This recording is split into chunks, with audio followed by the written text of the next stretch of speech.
How you guys doing today? It's Anthony Gangi, host of Tier Talk, and today I want to talk about work release programs. Now, work release programs are inmates that are closer to their way out, could even be low-level offenders who are in our communities cleaning.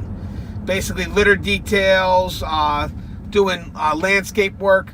And I want to talk about the importance of having two officers on that detail watching those inmates who are doing those types of jobs. And it's important because right now a lot of people are saying, well, they're full-man inmates, they don't require a second officer. And I'm going to explain why I believe that these type of details do require a second officer. So guys, if you haven't, please subscribe, interact, engage, comment, hit that bell. That bell's going to notify you every time I post up a video for Tier Talk. So when I come back from our sponsors, we're going to talk about work release details. Stand by for our sponsors. I wanted to attend a university that had an intelligence program. I wanted to look at problems different. I wanted to increase my critical thinking abilities. AMU offered those avenues to expand.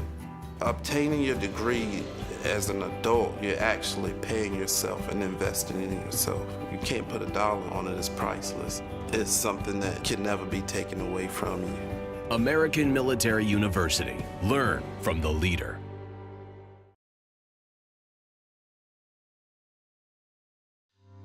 Being a corrections officer takes its toll on even the strongest individuals. The constant need to perform at the highest level, putting your life at risk in a hostile environment, and the mental scarring of traumatic experiences. 31% of corrections officers show symptoms of PTSD, and 66% of people with PTSD also suffer with a substance abuse problem. The Transformations First Responders program is specially designed to help veterans and officers heal from the grips of addiction and PTSD in a comfortable, supportive, and serene setting. You are not alone. If you have questions about the services we offer, give us a call at 866-762-8454 to get more information on this affordable and life-changing program. Thank you guys for listening to my sponsors.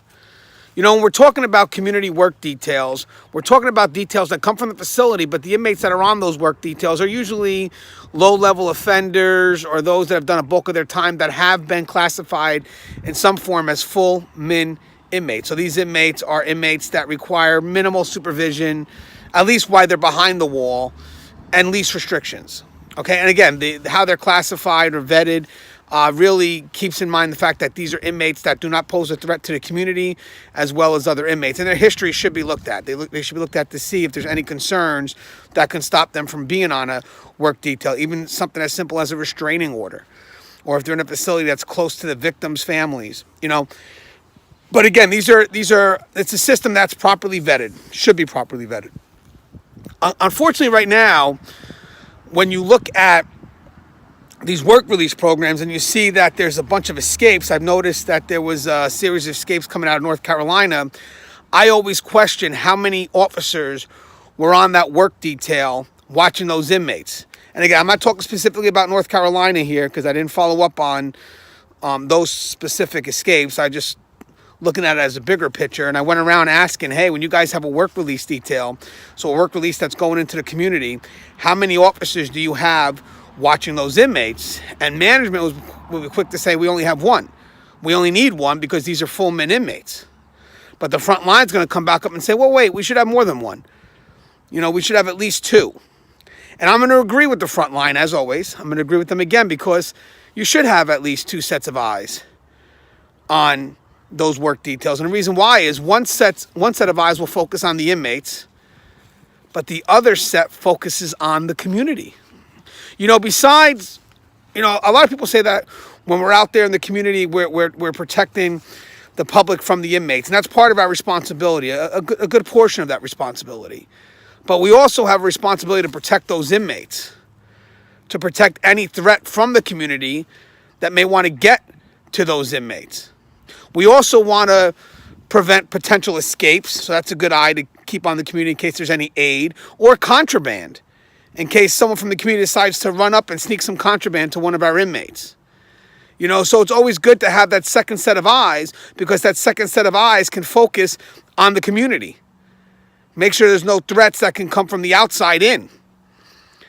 Another note is in Georgia, we had an incident in 2017 in June in Polk County where an officer medical condition fell out. Now, he was watching a detail by himself, had a weapon and everything on, but collapsed, unconscious.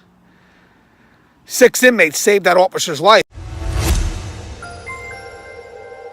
6 Georgia inmates are being credited with saving an officer's life. The Polk County inmates were doing field work on June 12th when the officer supervising them passed out and stopped breathing. The 6 inmates quickly jumped to the officer's aid, opening his shirt and removing his bulletproof vest so they could perform CPR.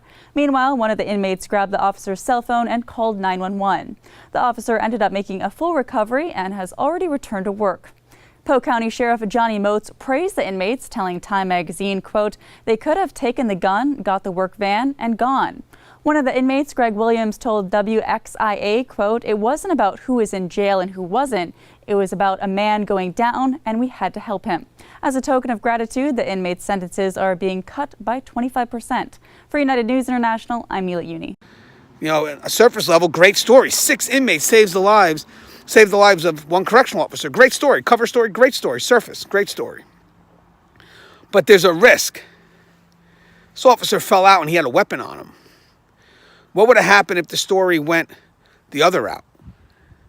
If the inmates decide not to save that officer's life and decide to take that weapon and make a run for it? Where were the second eyes to make sure that officer was okay? You have a weapon. You need a weapon to protect that weapon. That officer falls out. Who's protecting that officer? As always, guys, love you guys. Stay safe. The show is Tier Talk. Please, guys, if you haven't, interact, engage, subscribe, comment, and hit that bell. That bell's going to notify you every time I post up a video. And as always, Anthony Gangi, guys. Love you guys.